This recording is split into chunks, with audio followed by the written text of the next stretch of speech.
नमस्कार मित्रों, मैं विजय त्रिवेदी। देश की सीमाओं पर जब तनाव हो रहा है और देश पाकिस्तान के साथ लड़ाई की तैयारी कर रहा है या उसको जवाब देने की तैयारी कर रहा है, तब मुझे लगा कि एक महत्वपूर्ण मुद्दा है, एक महत्वपूर्ण खबर है, एक महत्वपूर्ण मसला है जिस पर चर्चा करना भी जरूरी है। ये लड़ाई बॉर्डर पर नहीं लड़ी जा रही, ये लड़ाई समाज के भीतर लड़ी जा रही है। ये लड़ाई एक दिन की नहीं है, ये बरसों बरस की लड़ाई है, सालों साल की लड़ाई है, समाज के भीतर की लड़ाई है। निचले स्तर से ऊपरी स्तर तक समाज के हर कोने में, हर वर्ग में, हर हिस्से में ये लड़ाई लड़ी जा रही है। आज एक अच्छी खबर आई है या कहिए बुरी खबर आई है। एक मन को ठीक करने वाली खबर कह सकता हूं इसको, या मन को खराब करने वाली भी खबर कह सकता हूं। दिल्ली के दैनिक भास्कर अखबार ने एक बड़ी खबर छापी, शायद और अखबार में मुझे ये नहीं दिखी, जिस खबर में लिखा गया है कि जज साहब की जात का फायदा क्या होता है, नुकसान क्या होता है। उसका हेडलाइन दिया गया है कि उपेक्षित समुदाय वाला जज बना तो ऊंचे समुदाय से बर्दाश्त नहीं हुआ। और ये टिप्पणी सुप्रीम कोर्ट ने की है।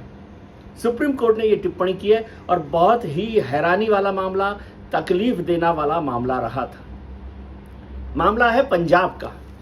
पंजाब के जो अमृतसर है, अमृतसर के जिला कोर्ट में एक साहब की नियुक्ति हुई 2014 में। 26 अप्रैल 2014 को नियुक्ति हुई है। जज का नाम है प्रेम कुमार। जब वो वहां पर काम कर रहे थे जज के तौर पर, एडिशनल सेशन जज के तौर पर, एडिशनल जिला जज के तौर पर काम कर रहे थे, तो उसी दौरान एक आरोपी जो दुष्कर्म का आरोपी था, उसने शिकायत की कि जज प्रेम कुमार ने अपनी वकालत के दौरान एक दुष्कर्म की पीड़िता के समझौते में संपर्क किया और उसको 1.5 लाख रुपए दिलाए। इस पर पंजाब हाई कोर्ट ने, जो पंजाब और हरियाणा हाई कोर्ट है, उसने विजिलेंस की जांच शुरू की। 2015 में इस पर जांच हुई और माना गया कि उनकी जो एसीआर थी जज प्रेम कुमार की, उसमें एसीआर में उनकी ईमानदारी संदिग्ध लिख दी गई और नतीजतन वो 2022 में उनको बर्खास्त कर दिया गया। प्रेम कुमार ने इसके खिलाफ पंजाब हाई कोर्ट में ही चुनौती दी और पंजाब हाई कोर्ट ने 2025 में इस पर फैसला किया और कहा, पंजाब हाई कोर्ट की फुल बेंच ने इस पर फैसला दिया था और बर्खास्त कर दिया गया था। और जनवरी 2025 में पंजाब हाई कोर्ट ने ही उन्हें सबूतों की कमी का हवाला देते हुए उनकी बर्खास्तगी को रद्द कर दिया। लेकिन बात यहां नहीं थमी। उसके बाद पंजाब हरियाणा हाई कोर्ट ने इस फैसले को सुप्रीम कोर्ट में चुनौती दी और जब सुप्रीम कोर्ट पर चुनौती दी गई, तब सुप्रीम कोर्ट के जज जस्टिस सूर्य कुमार ने जो टिप्पणी की है वो बहुत महत्वपूर्ण है। और इस मसले पर संदिग्ध निष्ठा के नाम पर 2022 में बर्खास्त किए गए पंजाब के एडिशनल सेशन जज प्रेम कुमार को सुप्रीम कोर्ट ने बहाल कर दिया। लेकिन टिप्पणी बहुत महत्वपूर्ण है। जस्टिस सूर्य कुमार ने जिस तरह से लिखा है, उसमें कहा गया, अपनी टिप्पणी में ओपन कोर्ट में कहा है, जस्टिस सूर्य कुमार ने सोमवार को ओपन कोर्ट में कहा कि यह जज परिस्थितियों और जातिगत पक्षपात का शिकार हुआ।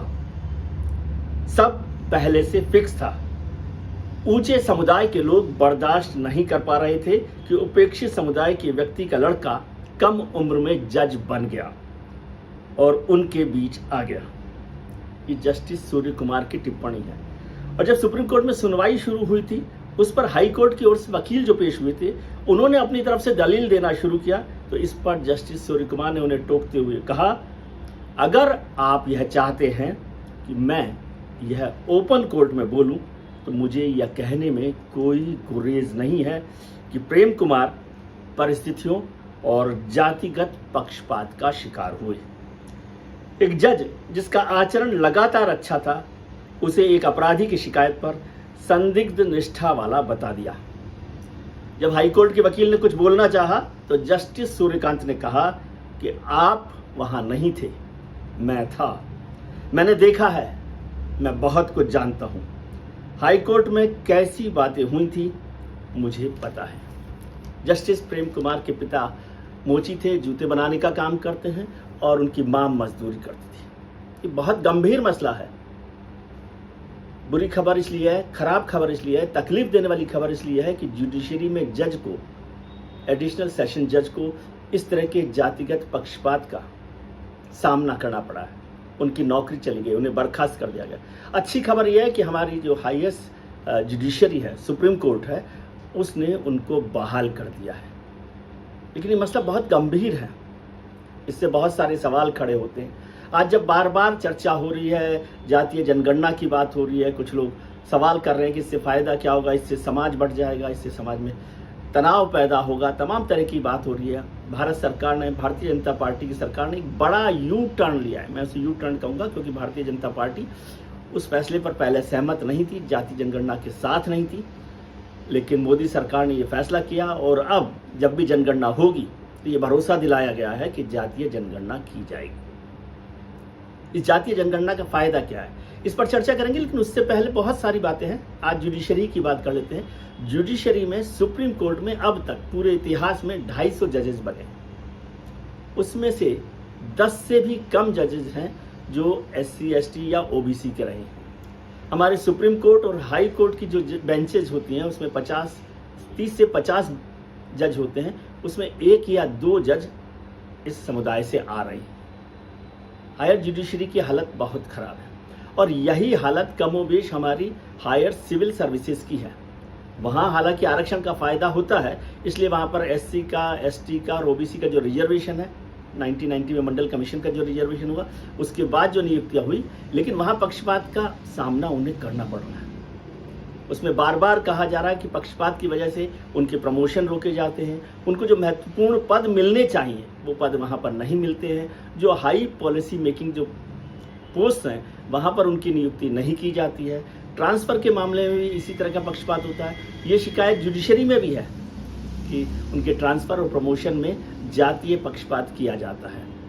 तो ये बहुत सारी घटनाएं हैं। विपक्ष के नेता राहुल गांधी ने भी कई बार ये सवाल उठाया कि हमारे यहाँ पर 3 या 4 सेक्रेटरी हैं जो पिछड़े समुदाय से, OBC समुदाय से आते हैं, क्यों आते हैं। तो ये एक बड़ा घटना है, बड़ा घटनाक्रम है जिस पर चर्चा होनी चाहिए। लेकिन इस पर बाद में चर्चा करेंगे कि किस तरह ये मसला हो रहा है। लेकिन सुप्रीम कोर्ट ने जब ये टिप्पणी की है तो मसला गंभीर हो जाता है। मेरे मित्र आशुतोष ने आज एक आर्टिकल लिखा है। उन्होंने आर्टिकल तो हालांकि राजनीतिक दृष्टि से लिखा है कि क्या भारतीय जनता पार्टी को जातीय जनगणना का फायदा होगा। उन्होंने बहुत सारे कारण गिनाए कि क्यों भारतीय जनता पार्टी ने यह फैसला किया। लेकिन महत्वपूर्ण बात उन्होंने की है कि इस जातीय जनगणना से हमारे सामाजिक बदलाव कैसे होगा, क्यों जरूरी है ये जातीय जनगणना। जब जनगणना होगी तो ये हिसाब साफ होगा कि किसको कितना मिला है, कहाँ मिला है, क्यों मिला है और क्यों नहीं मिला है। इन सारे मसलों पर चर्चा होनी चाहिए। ये सिर्फ राजनीतिक मसला नहीं है कि क्या टिकट दिया जाएगा, नहीं दिया जाएगा, क्या MLA बनाया जाएगा कि नहीं बनाया जाएगा। हर स्तर पर ये जातीय पक्षपात, दुर्भावना दिखाई दे रही है। टिकटों के मसले में भी होती है, पदों पर भी होती है, जुडिशरी में भी होती है। जुडिशरी में एक बात ये भी कही गई कि वहाँ पर कॉलेजियम सिस्टम है, इसलिए कोई ट्रांसपेरेंसी नहीं होती और जजेज खुद उस तरह की नियुक्ति करते हैं। तो क्या NJC यानी नेशनल जुडिशरी अपॉइंटमेंट कमीशन बन जाने से में सुधार होगा? इन सब सवालों पर भी बहस होनी चाहिए। हर सवाल पर बहस हो, हर सवाल पर बातचीत हो, तभी हम सुधर सकते हैं। क्या ये टाइटल अच्छा लगता है कि जाति पूछो जज साहब की? अब जुडिशरी में भी जज साहब को जात पूछकर तय किया जाएगा। हमारे सेक्रेटरी क्या जाति के आधार पर तय किए जाएंगे? जातीय जनगणना जब हो तो इस मसले पर भी चर्चा होनी चाहिए।